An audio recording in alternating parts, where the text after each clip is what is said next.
किस गर्मी पे बाजार है उस्मान गनी का, किस गर्मी पे बाजार है उस्मान गनी का, अल्लाह भी खरीदार है उस्मान गनी का, अल्लाह भी खरीदार है।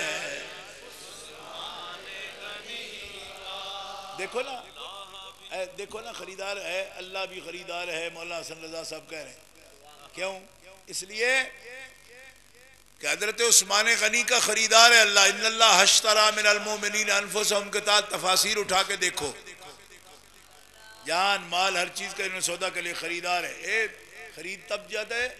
खरीदा तब जाता है जब कोई तकाजा होता है, चाहत होती है, ये चीज मुझे चाहिए, उसको फिर खरीद लेता है जी। चाहत होती है, मशीयत होती है, चाहत होती है, चाहता है बंदा शाह, तो फिर खरीदता है। हज़रत उस्मान गनी की ये डिमांड है। आजकल के कुछ बदमाश मौलवी सहाबा के किराम के बारे में ये लफ्ज बोलते हैं, no demand, no demand. Internet पर मैंने देखा बदमाश मुल्ला हैं, सहाबा का नाम लेकर कहते हैं कि नो डिमांड, नो डिमांड। मैं कहता तुम जम्मे कानू एवं बोझ ही पै गया दुनिया उत्ते जी, को बट्टा ही जम जाता थोड़े नालों, कहते कदी च लग जाता। सहाबा को की डिमांड तुम्हारे अंदर खत्म हो गई है बेवकूफा। फिर कहते नहीं जी हम तो फलां के मुकाबले में कह रहे हैं, उनके मुकाबले में डिमांड नहीं है। तब मैंने कहा तुम अहले सुन्नत हो, अहले सुन्नत सहाबा में मुकाबला कराते ही नहीं। इमाम नबवी को उठा के देखो, शरह मुस्लिम में आप फरमाते हैं कि हम तो सहाबा का जिस सहाबी का भी जिक्र करते हैं, अहले सुन्नत का तरीका है कि उसका जिक्र खैर करते हैं, भलाई के साथ जिक्र करते हैं। उनके मुशाजरात को हम छेड़ते ही नहीं, उनके झगड़ों को हम नहीं छेड़ते। क्यों? इसलिए कि वो तो बख्शी हुई जमात है। कहो ना सुभान अल्लाह। उनकी बात कोई ना हमवार आपको मालूम होती हो, आपस के अंदर उनकी बात हुई हो, हम उसको छेड़ते नहीं। क्यों? कि एक क्लास तो उनकी पक्की है, क्या कि वो सब जन्नती है। एक क्लास उनकी पक्की, क्या कि वो सब जन्नती। तो अब जब ये मालूम हो गया कि वो सब जन्नती हैं, तो जन्नतियों के साथ हम क्या करें? जन्नतियों नाल तो वही खुरकेगा जो दोज़खी होगा, यानी उनके साथ छेड़ने की तो वो कोई करेगा। एक बात की पक्के मालूम हो गया भाई जन्नती है, ये मालूम हो गया। कहते जी वो तो बड़ी देर से मुसलमान हुए थे। हुजूर फरमाते देर सवेर ना देखो, ये देखो कि मेरा रब लाया उसे, जिसे ले आया हमने सीने से लगा लिया। तुम ना छोड़ना उन्हें, ना छोड़ना उन्हें, ना छेड़ना उन्हें, उनके साथ में गलत बात नहीं करना। वो मेरे सहाबा हैं, अकरमु असहाबी, मेरे सहाबा की इज्जत करना। फ़इन्नहुम खयारुकुम, वो तुमसे बेहतर हैं, वो अच्छे हैं, वो अखयार हैं। उनकी इज्जत करना, उनकी इज्जत करना, उनकी इज्जत करना, उनकी इज्जत करना, ये हुजूर का हुक्म, उनकी इज्जत करो। अब लोगों की अपनी मर्जी आ गई, सुनने वालों की अपनी मर्जी, सुनाने वालों की इस तरह की अपनी मर्जी, जो मुंह द्राक्षा आया बस बदल दिया। No demand. मैं कह तू आ कौन है? किधरे गटर विचों निकले तू डिमांड नहीं है तेरे अंदर, सहाबा की डिमांड नहीं है। कहते मैं तकाबुल मत करता हूँ। मैं क्या कोई मुकाबला नहीं हो रहा, कोई नेजाबाजी हो रही है, मुकाबला हो नहीं रहा, जमाना गुजर गया। हमें उस वक्त अल्लाह ताला ने पैदा नहीं फरमाया, हमें अब पैदा फरमाया। हमारे सामने कोई जंग नहीं छिड़ी हुई कि हम खामखा उनके दरमियान बातें ऐसी बनाएं। हम उनकी इज्जत करेंगे, हम उनकी इज्जत करेंगे। जोर से कहो हम उनकी। क्यों? कि नबी पाक ने फरमाया इज़ा रअयतुमुल्लज़ीना यसुब्बूना सहाबी फक़ूलू लानतुल्लाहि अला शर्रिकुम। अगर तुम देखो कि कोई बंदा मेरे सहाबा की इज्जत नहीं कर रहा, सब कर रहा है, बुरा बोल रहा है, नामुनासिब बातें करता है, तो सब कहा करो लानत है तुम्हारी बकवास पर, तुम जो कुछ कह रहे हो इस पर लानत हो। तो हम इस किस्म के लोगों की बातों पर लानत करते हैं और हम महबूब के यारों की, सब सहाबा किराम की हम इज्जत करते हैं। और ये बात आपको मालूम है, सबको यार भी नहीं हम कहते, सहाबा सबको कहते हैं, जन्नती सबको कहते हैं, हक भी सबको कहते हैं, मोमिन हक कहते हैं, जन्नती कहते हैं, ये सारे लफ्ज हम मानते हैं, राशिदून भी मानते हैं। लेकिन यार नबी पाक ने फरमाया मेरे चार हैं। यार चार। ये सब उलमाए किराम है, मेरे लिए काबिल तकरीम है, मगर मैं यार इनमें से किसी को कम ही कह सकता हूँ कि ये मेरा यार है। बतौर मिसाल समझा रहा हूँ, हालांकि वो जनाबी बुलंद हैं, क्या मेरी क्या मिसाल है, मैं तो एक कीड़ी बराबर भी नहीं हूँ उनके मुकाबले में, लेकिन मैं एक मिसाल दे रहा हूँ। क्यों? तो वो यार कैसा है जिसको यार का मिजाज का ही कोई नहीं पता, वो भी यार होता है। आप कहोगे जी हम बड़ी शादी से मोहब्बत करते हैं, खाक मोहब्बत करते हैं, जो पता ही ना हो ये चाहेगा क्या थोड़ी देर में। मोहब्बत में तो मुहिब मुती ही होता है, मुंह जोर थोड़ा ही होता है, वरना तो जनाब फिर उन्हें सीधी कोई मजनू लैला आशिक हो तो उसने दुपट्टा ओढ़े हो तो लो दुपट्टा, क्यों तेरी जियारत कर रही है।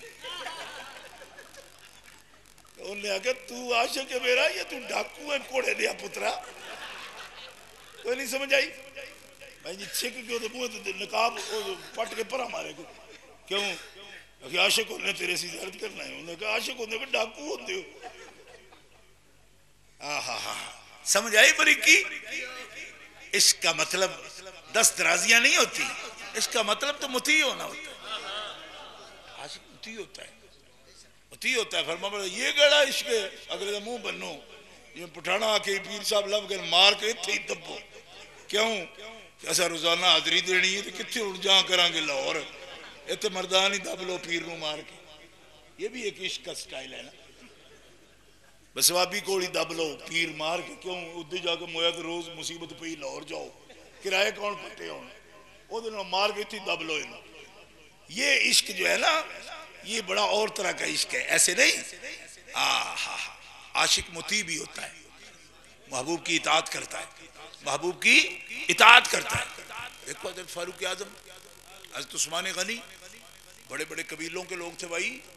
हज़रत उस्मान बड़े गनी थे, आपको पता है उनके नाम का हिस्सा है गनी, लेकिन दौलत ने भी कभी उनको सरकशी नहीं कराई, कभी नहीं।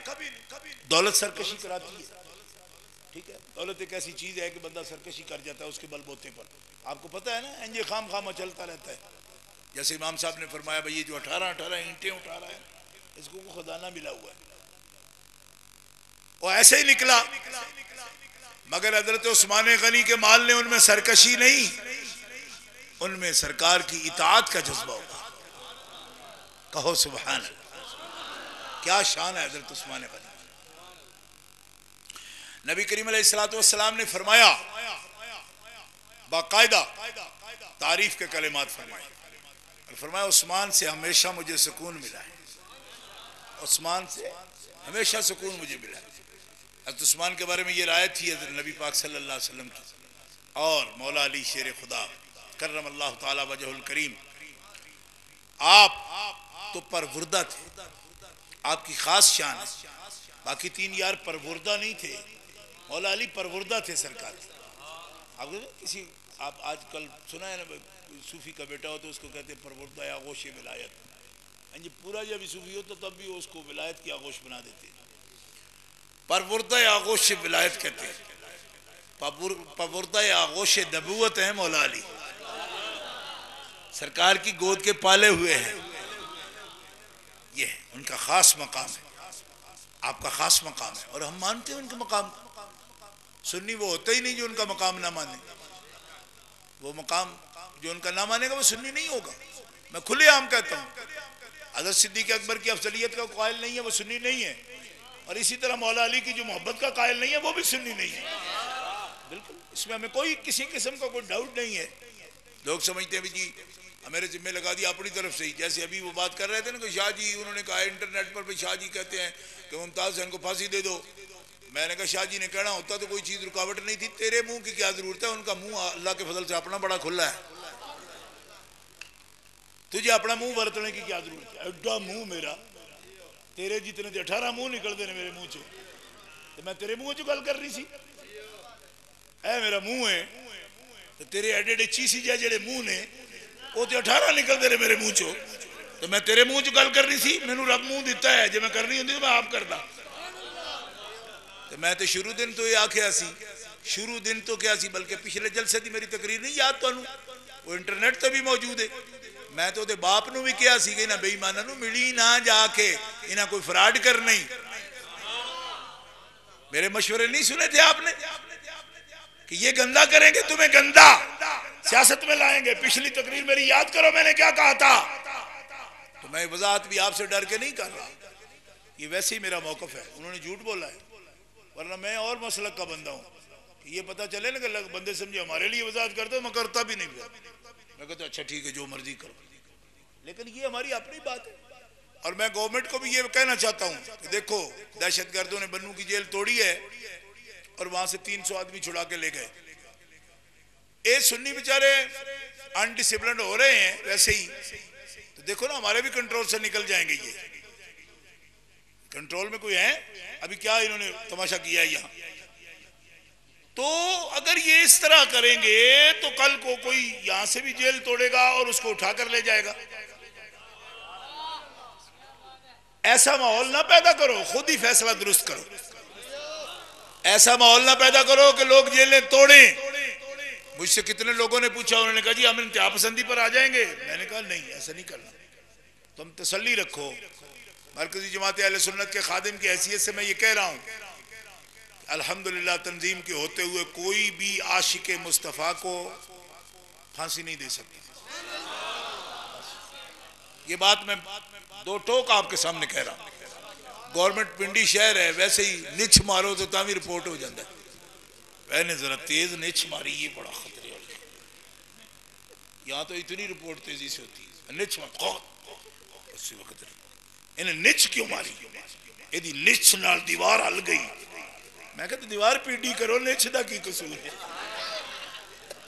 ऐडियां तुसी गत्ते दी दीवार बना दो, मैं उंजी या लंडड़ी दीवार पीडी करो है। निछ नाल दीवार हल दिया भैया ना। लेकिन मैं सही बात बताना चाहता हूं। देखो वो जो इंटरव्यू है वो ये सलमान के केस के पहले, बहुत पहले की बात है। वो एक अंग्रेज ने मुझसे इंटरव्यू किया था और उसमें ये सवाल ही नहीं है कि कोई आशिक है या कोई मुमताज हुसैन है। ये वाकया हुआ ही नहीं था उस वक्त, कत्ल भी नहीं हुआ था। ये उससे पहले का इंटरव्यू। उसके अंदर उसने ये पूछा कि इस्लामी सजाएं नाफिज करने का तरीक़ेकार क्या है आपका। यानी इस्लाम के अंदर सजाएं, चोर चोरी करे तो हाथ काटो, कोई इफ्तरा करे, बुहतान बांधे तो 80 कोड़े मारो, शराब पिए तो उसको इतने कोड़े मारो, जिना करे तो मियाता जल्दा ये सजा है, और रजम अगर शादीशुदा करे तो उसको। ये सजाएं कौन देगा? सवाल उसका ये था कि क्या बंदा को चोरी करे, बाजार में जा रहा है, पता लगे इसने जनाब लेला चोरी कर लिया साडा, उस हाथ करी होना की कर नहीं। अगर अल्लाह का हुक्म फक्त हुआ है दिया उत्थे ही धर के मुड्डी कसाईए को लैके वढ़ सटे। ये मैं जवाब दे रहा था। मैंने कहा इसका हुक्म है हुक्काम को कि वो इस्लामी सजाएं जारी करें। ठीक है, पहले तहकीक करते हैं, तहकीक करके उसे सजा जारी करते हैं और वो मुकर्ररा उसूल के मुताबिक वो इसको सजा देते हैं। इसका इस बात से ताल्लुक नहीं अगर किसी के सामने किसी शख्स ने माज़अल्लाह कुरान पाक को ठोकर लगा दी या अल्लाह ताला के नाम पाक के साथ कोई बदी बोल दी, युल्हिदून फी अस्माइहिम, कोई मिलावट कर दी, बुरा नाम बोल दिया अल्लाह का, या रसूलुल्लाह सल्लल्लाहु अलैहि वसल्लम की माज़अल्लाह तौहीन कर दी, तो एक मुसलमान मुश्तइल हो जाएगा। ये बात सुनेगा। देखो ना, ये इंसानी ज़मीर की बात है, गैरत की बात है। अगर कोई शख्स खुदा न खास्ता अपनी माँ बहन के साथ, बीवी के साथ किसी को गैर हालत में देख लेता तो वो मुश्तइल हो जाता है, बंदे कत्ल कर डालता है। आपको पता है इस बात का? हर मोमिन ये समझता है कि अल्लाह रसूल की इज्जत माँ बहन से भी ज्यादा है। हर मोमिन को पता है इस बात का। रोज तो आप ये हदीसें सुनते हो, कुरान की आयतें सुनते हो। तो जब मुश्तइल होगा ऐसी बात पर और वो ये इकदाम कर देगा तो ये हुक्म शरीयत है कि ऐसे शख्स से किसास नहीं लिया जाएगा। अगर वाकई ये साबित हो गया कि उसने मारा सिर्फ इस वजह से, तो फिर किसासन उसको कत्ल नहीं किया जाएगा। ये हजरत फारूक आजम के भी फैसले हैं और सरकार के अपने भी फैसले हैं। शरीयत का हुक्म, इसमें कोई किसी किस्म का कोई किसी को शक व शुबा है ही नहीं। लेकिन यार लोगों को पता है क्या हुआ है कि अब अल्लाह खैर करे, पाँव की मेहंदी जरा थोड़ी खुश्क हो गई है जी। वो कहते थे ना हमारे पाँव में मेहंदी लगी है, आने जाने के काबिल नहीं हैं जी। तो अब तो इतने चंदा खोर हो, आप तो चाहो तो 10 मरतबा आ सकते हो। हम तो बिल्कुल भूखे फकीर हैं, लेकिन सबसे ज्यादा तलब या मक्का मदीना की रहती है, उसके बाद पाकिस्तान की रहती है। हर तीसरे